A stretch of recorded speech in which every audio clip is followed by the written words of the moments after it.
You look excited to see us, Brad. I'm thrilled. Early Saturday morning.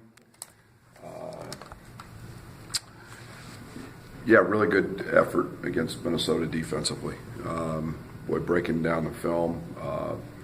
Really pleased with our guards. I thought they all did an unbelievable job of competing on Marcus Carr.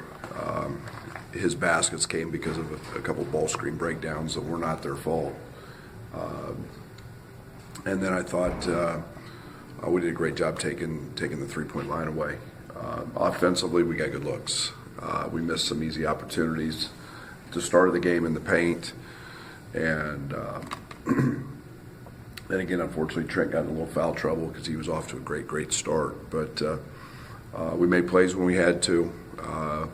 It's kind of that win ugly. I thought we got great performances from, obviously, DeMonte. Kipper was huge with 4 offensive rebounds in the second half. That's what we've got to continue to have from him. And so it was a lot of positives in a game that was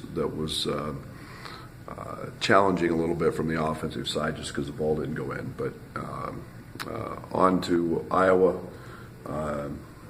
Again, a Player of the Year candidate nationally, not just in our league, and Luka Garza. Guy that's unrelenting worker. I have tremendous appreciation watching him play, how hard he works constantly. And, he scores it at every level. Very good free throw shooter. He's got a great face-up game off the block at 16, 17 feet.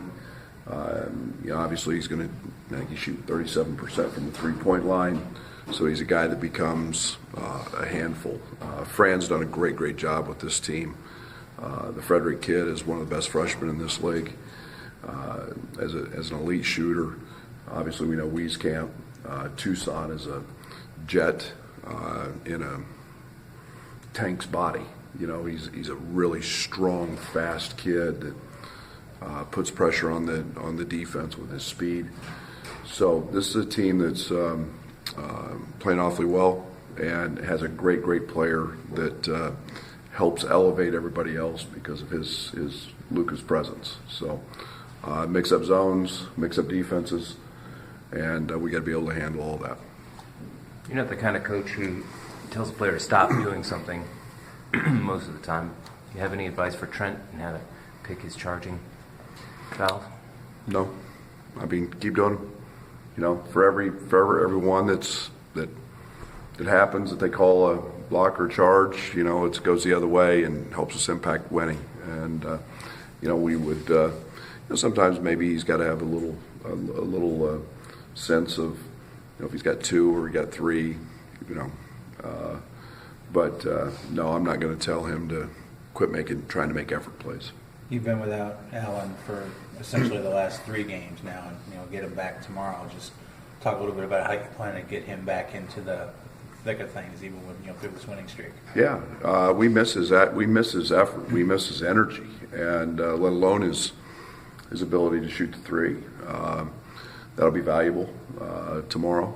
We miss his offensive rebounding, and so his role won't be any different than it was prior to him being gone, and he's going to be a valuable piece off that bench, and as Dre has been, and Kip. So we expect to see a normal Al back into our flow.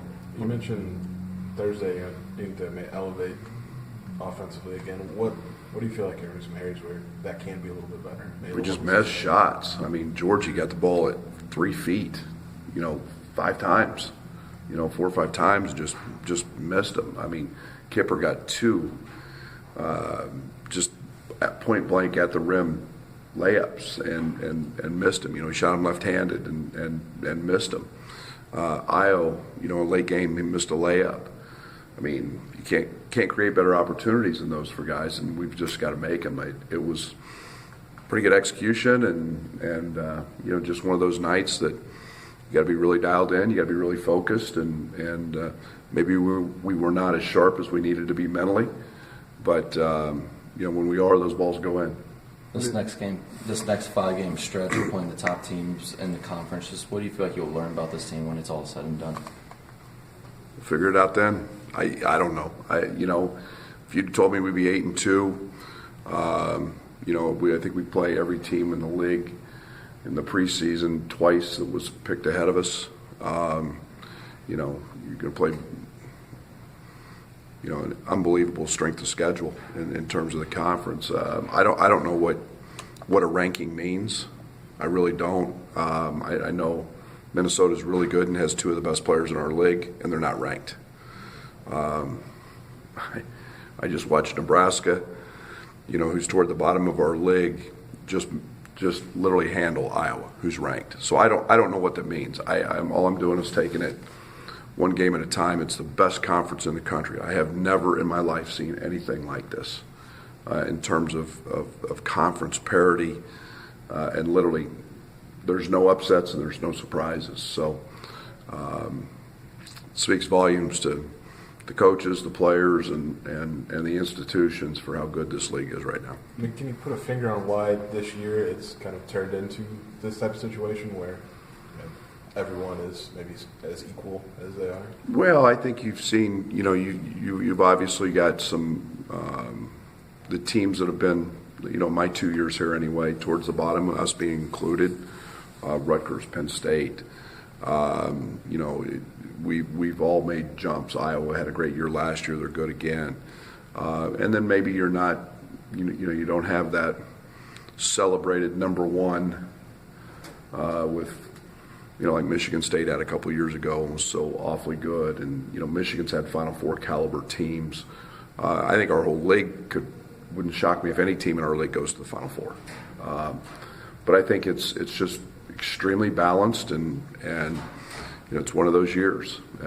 We had a year very similar when I was in the Big 12 where everybody was good, but nothing like this in terms of going on the road and the venues and the fan support is astronomical at every place. Dre and DeMonte did a nice job of going inside to help on Oturu, and also you mentioned didn't give up threes.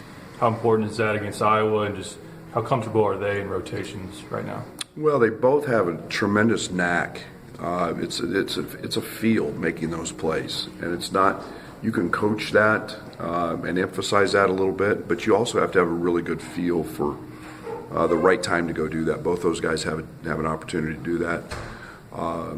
Oturu was a higher turnover guy. That was the main emphasis with him. With us wanting to try to bother him, and then you've got to make sure that the Wieskamps, the Kalschers, whoever you're playing, everybody's got good three-point shooting. Doesn't get those opportunities. I think last time we played in Iowa City, they made 10 in a row. So we've got to make sure we're dialed in there and not giving those threes away. What has Garza done this year that's allowed him to take this next step to become where he's at now? I don't know. He's been pretty good since he was a freshman. He's been great against us. I think he had 20 in here as a freshman. He's just continued to elevate his game. He's 2 passes ahead. He plays the game mentally at a place that very few get to. He never stops. He's always got contact. And when you're a post that always has contact, you're seeing things a pass or 2 ahead. They do a great job of reading it around him. They're a very cerebral team. And then, he's elevated probably the most in that 17-foot area. His face-up is, I just watched 2 games this morning again, and I don't think he hit the rim on any of his face-ups at 17 feet. I mean, he's got that dialed in. And, he's obviously continued to practice from 3 as he's a 37% three-point shooter. What kind of battle do you see between him and Kofi? A good one. We've got to go at him too, and he's got to guard. Talk about how good he is, but he's got to guard Kofi and Georgie as well. So, we're going to be, not. I don't think it takes one person to guard Kofi. I don't think it takes one person to guard Georgie. I don't think it takes one person to guard Luka. Those guys are all good players for a reason, and I think there'll be a great team effort to do that. This has been a particularly tough stretch of good big men for you guys, from Harms to Teskey to Oturu. How have you seen Kofi handle that mentally and just in terms of confidence? Yeah, he's accepted the challenge. I thought other than the Michigan game, which A little out of character for him. He's been really dialed in. He's been really focused. You know, Kofi's a proud guy, you know, and pays attention to scouting report. He's studying, you know, guys' moves and their favorite moves, and you know, yesterday in practice he was very dialed in. So, you know, everybody in this league has a great big, and there's no bad ones. And so every night out, it's a great opportunity for him to continue to grow his game and expand as well. And then he's got to figure out on the other end of the court, you know, how he can exploit them as well. Is there any theme in Iowa's losses, something that they didn't do as well or that the other team did? If there was, I wouldn't tell you, because I wouldn't want them to know. But you know, I think the one thing that they're very good at that doesn't get talked about enough is they're a very, very good offensive rebounding team. They keep a lot of balls alive. Wieskamp gets 2 offensive rebounds a game from a perimeter spot. Frederick's a good offensive rebounder. Kriener, you know, Garza's 4+ offensive rebounds a game.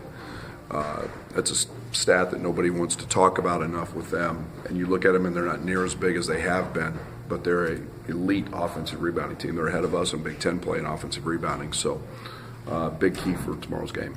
In the Minnesota game, we saw a couple big-time moves out of Kofi, like the spin and then the offensive rebound put back over O'Toole. Just how far along has he come with his offensive game just throughout this season? And where do you want to see him continue to take it? No, he's untapped in terms of what he can continue to improve on. I mean, he's pretty raw when it comes to you know, having a specific go-to move. I mean, he's got to continue to do that. He shoots hundreds of jump hooks every single day with Orlando, right hand, left hand. You know, and as he's got used to playing against physical size, his biggest challenge was balance.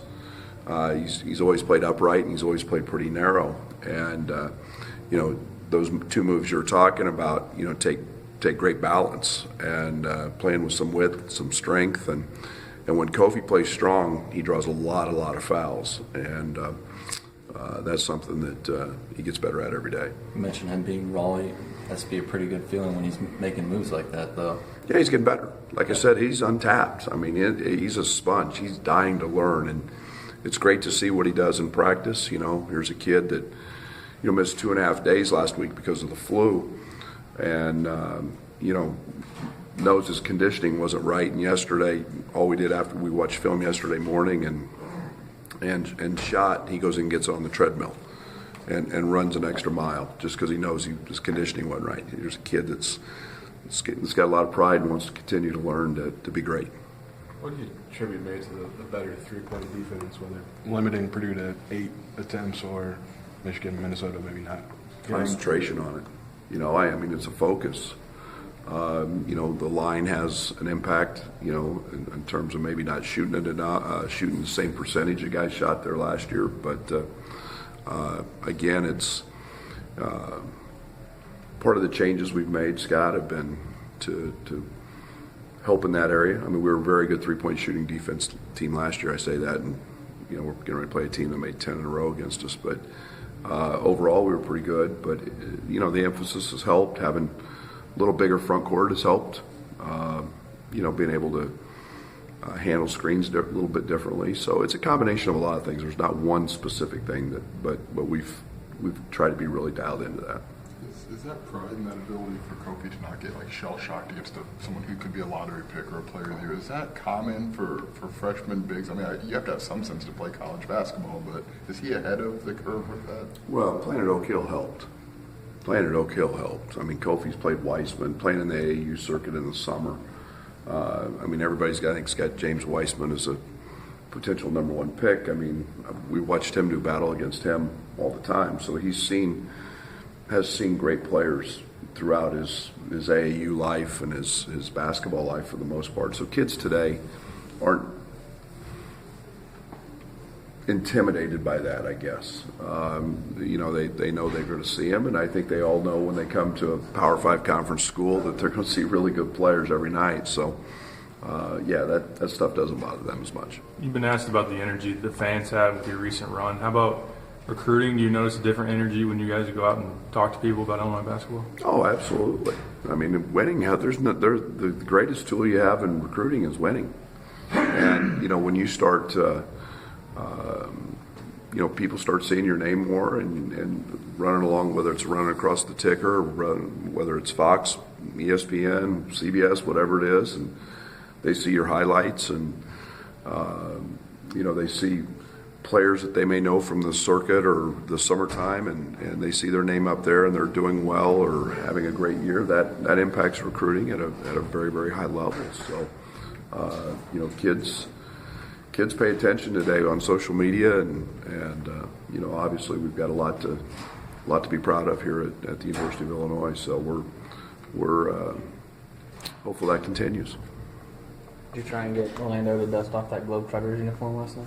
I don't know. I saw him on Letterman's show, and it was after the game the other night, and I actually was watching our game, and my wife is on the couch just dying laughing, and I said, "What's up?" And she goes, "Have you seen Orlando on Letterman?" And I said, "What are you talking about?"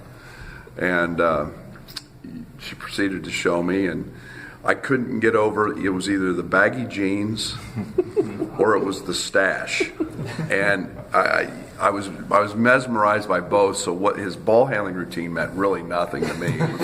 It was the laughter at the jeans and the stash. But no, that's O. And if you know O, and you know his personality and his quick wit, his one-liners, and his, if there was ever an entertainer and a globetrotter, it was him. And people don't realize how good a basketball player he was. And so yeah, that's an unbelievably once in a lifetime experience. Not just being Letterman and do it, but be a globetrotter. So, but yeah, we've had a little fun with O in the office over that. Try and get something framed maybe in the future. No, I just want to see the jeans again. I forgot how. Sounds like you want to pair yourself. I forgot in the '80s how big those jeans were. I mean, we're into the world of skinny jeans and tighter fits, and I don't know what those were, but they must have been in style. But yeah, and then the stash was quite the look, for a young guy. Thanks, What was the Adam Sandler movie he was in? Antigua? Yeah.